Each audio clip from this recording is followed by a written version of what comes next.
ಮನಮೋಹನ್ ಸಿಂಗ್ರವರು ಈ ದೇಶ ಕಂಡ ಒಬ್ಬ ಅಪರೂಪ ಸರಳ ಸಜ್ಜನಿಕೆ ರಾಜಕಾರಣಿ, ದೊಡ್ಡ ಆರ್ಥಿಕ ತಜ್ಞರು. ದೇಶ ಆರ್ಥಿಕ ಸಂಕಷ್ಟದಲ್ಲಿ ಮುಳುಗಿದ್ದಾಗ ಇಡೀ ದೇಶದ ಆರ್ಥಿಕ ವ್ಯವಸ್ಥೆಯನ್ನು ಸುಧಾರಣೆ ಮಾಡಲಿಕ್ಕೆ 1991 ಇಸ್ವಿನಲ್ಲಿ ಲಿಬರಲೈಸೇಷನ್, ಪ್ರೈವೇಟೈಸೇಷನ್ ಆ್ಯಂಡ್ ಗ್ಲೋಬಲೈಸೇಷನ್ ಮುಖಾಂತರ ಉದಾರೀಕರಣದ ನೀತಿಯ ಮೂಲಕ ಭಾರತಕ್ಕೆ ಆರ್ಥಿಕ ವಲಯಗಳು ಹರಿದು ಬರುವಂತೆ ಮಾಡಿ ಸ್ಪರ್ಧೆಯ ಮುಖಾಂತರ ದೇಶದ ಆರ್ಥಿಕ ಸ್ಥಿತಿಯನ್ನು ಸುಧಾರಣೆ ಮಾಡಿದಂಥ ಮಹಾನ್ ಚಿಂತಕ ಮತ್ತು ಮುತ್ಸದ್ದಿ. ಅವರ ಹಿನ್ನೆಲೆ ಅತ್ಯಂತ ಕಡು ಬಡತನ, ಊಟಕ್ಕೆ ಒಂದು ಹೊತ್ತಿನ ಊಟಕ್ಕೆ ಇಲ್ಲ, ಓದೋದಕ್ಕೆ ವಿದ್ಯುತ್ ಶಕ್ತಿ ಇಲ್ಲ, ಕಾಲಿಗೆ ಚಪ್ಪಲಿ ಇಲ್ಲ.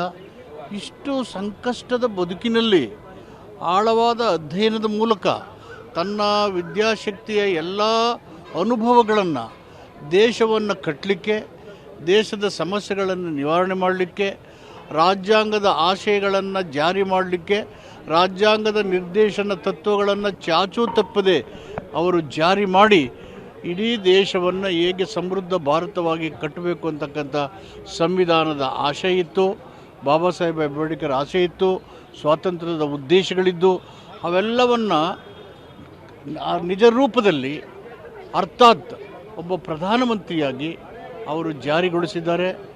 ದೇಶದ ಮೂಲೆ ಮೂಲೆಯಲ್ಲಿ ಜನ ಅವರನ್ನು ಸ್ಮರಿಸ್ಕೊಳ್ಳುವಂತೆ ಮಾಡಿದ್ದಾರೆ.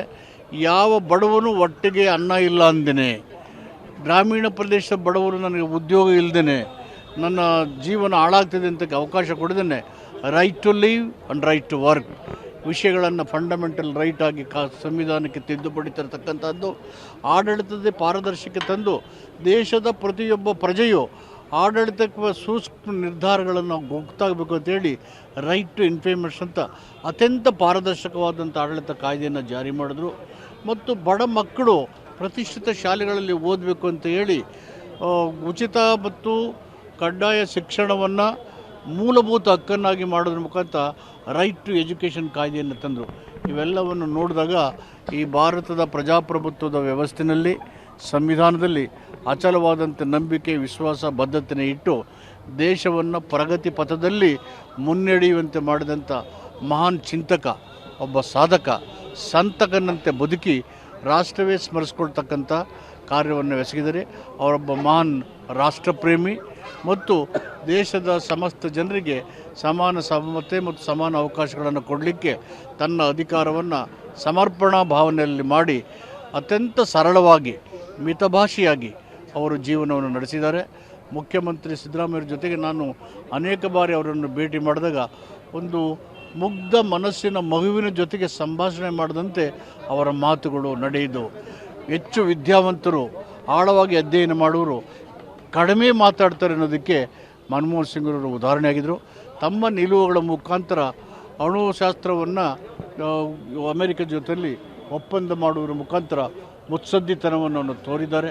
ಮುತ್ಸದ್ದಿ ನಾಡಿನ ಯುವಜನರ ಭವಿಷ್ಯಕ್ಕೆ ಆಲೋಚನೆ ಮಾಡುವ ಎಲ್ಲ ಕಾರ್ಯಕ್ರಮಗಳನ್ನು ಮಾಡಿಕೊಟ್ಟಿದ್ದಾರೆ. ಅವರು ಸದಾ ಸ್ಮರಣೀಯರು. ಭಾರತ ಮತ್ತು ಪ್ರಪಂಚ ಒಬ್ಬ ಶ್ರೇಷ್ಠ ಚಿಂತಕನನ್ನು, ದೊಡ್ಡ ಆರ್ಥಿಕ ತಜ್ಞನನ್ನು ಕಳ್ಕೊಂಡು ಅಗಾಧ ನಷ್ಟವನ್ನು ಅನುಭವಿಸ್ತಿದೆ. ಆ ಕುಟುಂಬಕ್ಕೆ ದುಃಖ ಭರಿಸುವ ಶಕ್ತಿ ನೀಡಲಿ.